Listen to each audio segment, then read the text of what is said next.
Días previos al cierre de la instrucción, les estoy hablando de 3-4 días, el tribunal requirió al IFE y a la PGR. Le dice al IFE: Comisión, unidad de fiscalización, mándame la información que tenga sobre las quejas relacionadas con el proceso electoral. Y luego le pide información también a la Comisión de Quejas del IFE y le pide información a la Fiscalía Especializada para la Atención de Delitos Electorales en torno a las denuncias planteadas. Recibe la información, no sé cuánta información haya entregado, pero supongo que habrán sido, no sé, 7,000 páginas. Creo que simplemente el IFE le remitió al Tribunal Electoral más de 7,000 páginas relacionadas con quejas, tanto genéricas, procedimientos especiales sancionadores, quejas en la unidad de fiscalización, más la información de las denuncias penales que tenía la Fiscalía para la Atención de Delitos Electorales. ¿Y saben qué hizo con esa información el tribunal? Y lo dice la sentencia en las páginas finales. Pues dijo: la he recibido, agréguese a los autos del expediente, y esto demuestra que las autoridades electorales y la PGR han cumplido con sus obligaciones. Pero no estudió, aquí todos ustedes son estudiantes de Derecho, muchos, no estudió, no analizó, no valoró esas pruebas que le fueron enviadas por las autoridades electorales. Y eso fue toda la investigación que realizó el Tribunal Electoral. No hubo más investigación. No investigó debidamente a Televisa, a las empresas que contratan con Televisa y que habían tenido relación con el equipo de Peña Nieto. No investigó a fondo los vínculos económicos y comerciales entre las empresas encuestadoras y los medios de comunicación que dijeron que habían pagado las encuestas. No hizo una investigación profunda sobre todos esos hechos. Es decir, fue un tribunal que no investigó.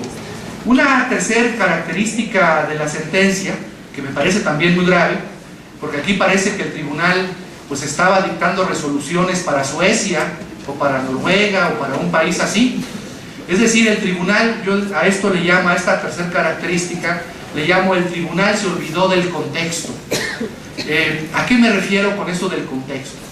Por ejemplo, cuando analiza el agravio o los agravios relacionados con la compra y coacción del voto, el tribunal se olvida de que estamos en un país muy desigual, que hay más de 50 millones de pobres en México y que hay cerca de 18 millones de pobres en pobreza extrema. Se olvida también el tribunal que Peña Nieto, donde obtiene más votos, es en las casillas rurales. La mayor parte de los votos que obtiene Peña Nieto, no crean ustedes que fue en las casillas urbanas.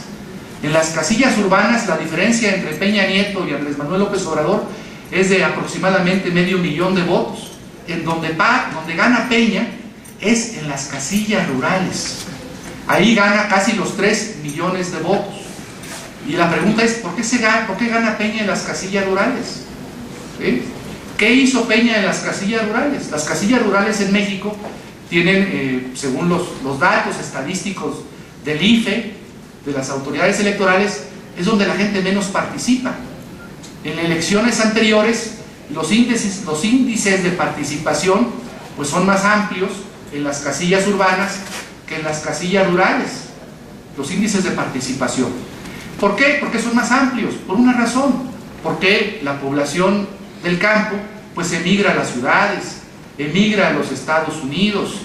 El desarrollo de la cultura cívica, a diferencia de los pobladores de las ciudades, pues es menor, ¿no? Entonces, pero Peña ganó en las casillas rurales.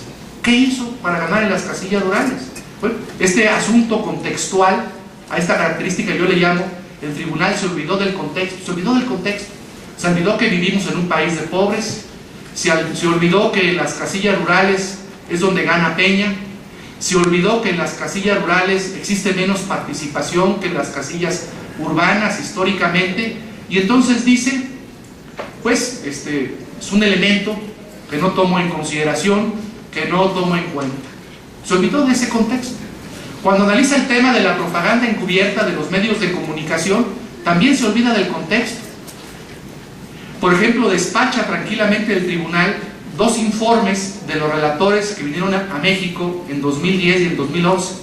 el del relator de Naciones Unidas y de la OEA sobre libertad de expresión y derecho a la información. En esos informes de los relatores de Naciones Unidas y de la OEA, que la coalición Movimiento Progresista ofrece como pruebas, se demuestra, porque lo dicen los informes de los funcionarios de la ONU y de la OEA, que la gran concentración mediática en el país del espacio radioeléctrico impacta el pluralismo político y el desarrollo democrático del país. Ese elemento contextual no fue valorado ni atendido debidamente por el Tribunal Electoral.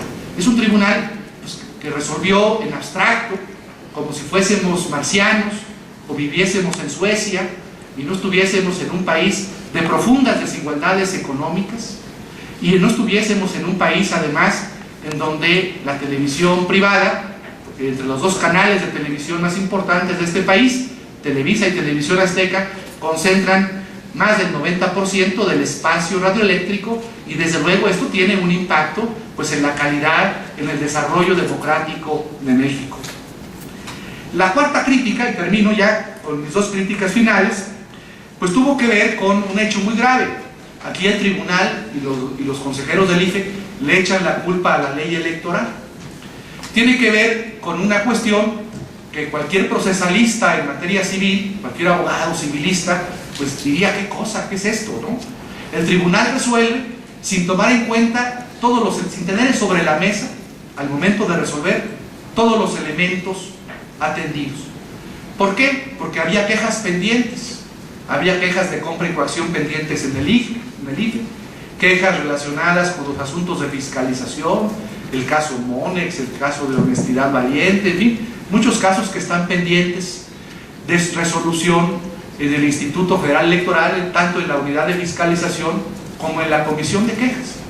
Y son asuntos y temas que tenían que ver con el asunto, con la litis, porque la litis tenía que ver con, por ejemplo, tramas de financiamiento ilegal, la de Monex, o tenía que ver la respuesta que dio el Partido Revolucionario Institucional, la coalición Compromiso por México, pues tenía que ver también con otro tipo de escándalos que fueron imputados a la izquierda, como el tema de honestidad valiente o el llamado Charola Gate. Bueno, esos temas que eran parte de la litis, porque era parte de los planteamientos de las partes que presentaron ante el tribunal y que el IFE no había resuelto y que eran fundamentales para la trascendencia del asunto, que tenían un impacto en él, al no estar resueltos por las instancias electorales, pues el tribunal dice, eso será materia de otros procedimientos. ¿Qué tribunal del mundo, aún en México, en el DF, en Oaxaca, resuelve cuando hay incidentes pendientes, temas colaterales que afectan el fondo del asunto? Pues este tribunal, en lugar de ordenarle al IFE, resuelve pronto, investiga, haz esto, haz aquello, dijo, no puedo hacerlo, porque vulnero la autonomía del IFE, porque vulnero la autonomía de la unidad de fiscalización.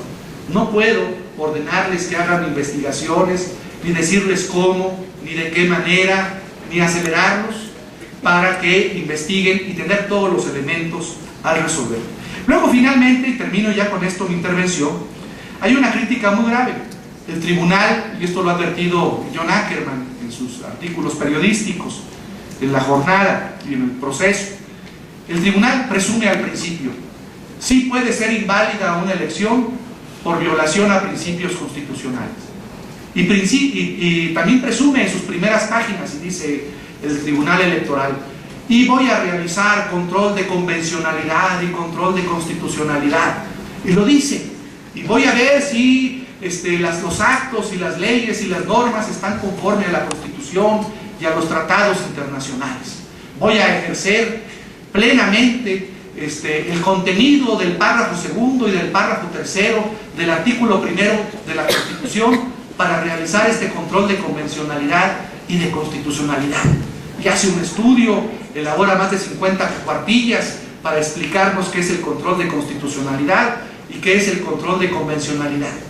Pero si uno va después a la parte del análisis de los agravios, encuentra pues que no hubo ningún análisis de control de constitucionalidad y de convencionalidad.